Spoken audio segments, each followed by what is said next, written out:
وقتی میای صدای پات از همه جاده ها میاد، انگار نه از یه شهر دور که از همه دنیا میاد. تا وقتی که در وا میشه لحظه دیدن میرسه، هرچی که جاد است رو زمین به سینه من میرسه. ای که تویی همه کسم، بی تو میگیره نفسم. اگه تو رو داشته باشم به هر چی میخوام میرسم.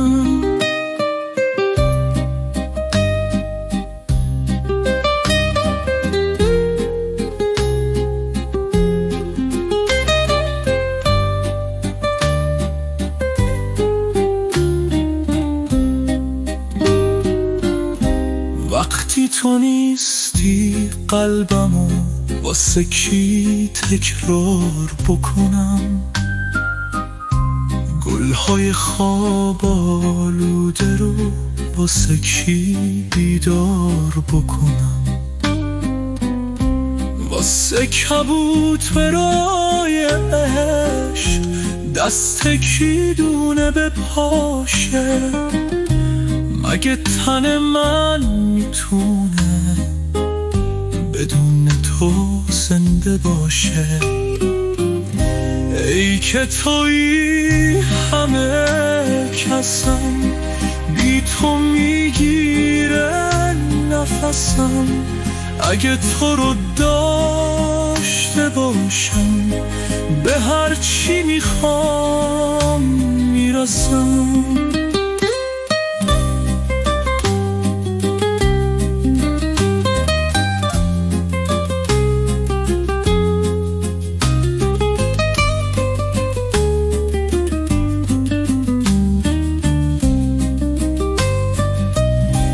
عزیزترین سوغاتیه غبار پیراهن تو،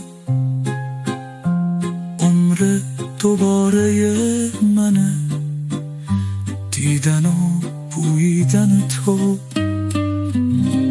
نه من تو رو واسه خودم نه از سر هوس میخوام، عمر دوباره منی تو رو واسه نفس میخوام.